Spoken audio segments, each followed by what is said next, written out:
कौन थी वो?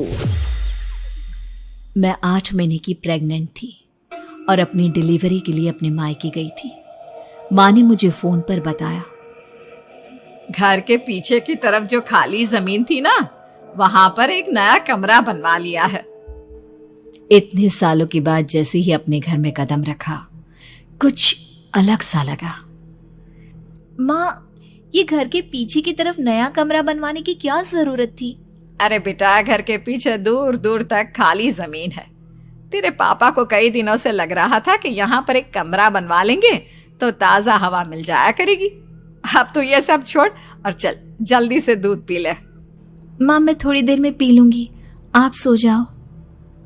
मैंने दूध का गिलास उठाकर उस खिड़की में रख दिया। पता नहीं कब आंख लग गई। अचानक से खिड़की के पल्लों के खड़कने की तेज आवाज आई। दूध का गिलास धड़ाम से जमीन पर आ गिरा। जमीन पर गिरते ही दूध का रंग लाल हो चुका था। मैंने खिड़की से झांक कर बाहर देखा।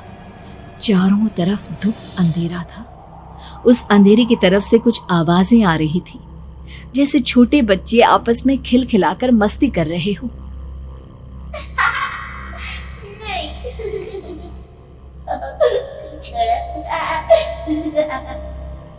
इतनी रात को इतने घनघोर अंधेरे में बच्चों की आवाज कैसे आ रही है? घड़ी में वक्त देखा तो ठीक 12 बजे थे। देखकर मैं सन्न रह गई। बुरी आत्माओं और भूतों की कई कहानियां मैं सुन चुकी थी। वक्त भी कुछ ऐसा ही था। ऊपर से मैं प्रेग्नेंट।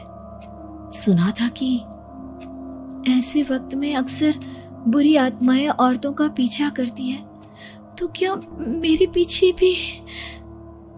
पसीने से तरबतर बड़ी मुश्किल से, जैसे कांपते हाथों से मैंने उस खिड़की को बंद किया। जल्दी से जल्दी उस कमरे से बाहर निकलकर माँ के पास जाने के बारे में सोचा, लेकिन जैसे ही दरवाजे की तरफ पलटी, लगा कोई साया हवा की स्पीड से दरवाजे के सामने से गुजर गया। मेरे गले में अटक कर रह गई। मैं जोर से चीख कर माँ को बुलाना चाहती थी, लेकिन वो आवाज खुद मेरे कानों तक नहीं पहुंच पा रही थी। तो माँ तक कैसे पहुंचती? खिड़की के पल्ले एक बार फिर तेज हवा के झोंके से धड़ाम करके खुल गया और पूरी ताकत से मैं चीख पड़ी। जानती थी मेरी चीख की आवाज सुनकर कुछ ही सेकंड में माँ वहां पहुंच जाएगी, लेकिन ऐसा कुछ हुआ ही नहीं। मेरा कलेजा डर के मारे फटा जा रहा था। आखिर माँ ने मेरी आवाज क्यों नहीं सुनी? इतनी गहरी नींद में तो माँ कभी नहीं सोती। ठीक पीछे खुली हुई वो खिड़की। मुझ में इतनी ताकत नहीं बची थी कि मैं पलटकर उस तरफ देख भी सकूं। हवा का एक सनसनाता हुआ झोंका उसी वक्त मेरे कानों से आकर टकराया। लगा जैसे किसी ने दबी हुई आवाज में धीरे से मुझसे कहा, चली जाओ यहां से। मैंने दोनों हाथ अपने कानों पर रख लिए और एक बार फिर ताकत लगाकर जोर से चीखने की कोशिश की। माँ! पापा! मेरी आवाज उस कमरे की दीवारों से टकराकर वापस मुझे ही सुनाई दे रही थी। जितनी ताकत के साथ मैंने चीखने की कोशिश की थी, कुछ ही देर बाद उससे कहीं ज्यादा तेज और दर्दनाक चीख मुझे सुनाई देने लगी। ये आवाज ठीक मेरे पीछे खिड़की से आ रही थी। वो आवाज मेरे कानों में पिघलते हुए लोहे की तरह गिर रही थी। उन आवाजों में हैवानियत थी। वो आवाजें किसी इंसान की नहीं है, इतना मैं समझ चुकी थी। कांप रहे हाथों से मैंने अंधेरे में कुछ ढूंढने की कोशिश की। तभी अचानक मेरा हाथ बेड पर रखी टॉर्च पर पड़ा। किसी तरह ताकत लगाकर टॉर्च का बटन ऑन किया, लेकिन ये क्या? सामने दरवाजे पर 3 छोटी लड़कियां खड़ी हुई थी। उनके हाथ में स्टील के चमचमाते हुए चाकू थे। मैं घबराकर लड़खड़ाई और पीछे की तरफ हटी, लेकिन तब तक वो मेरे पास आ चुकी थी। उनकी गर्दन टेढ़ी थी और उनके हाथों के वो चाकू मेरे पेट को निशाना बनाने को तैयार।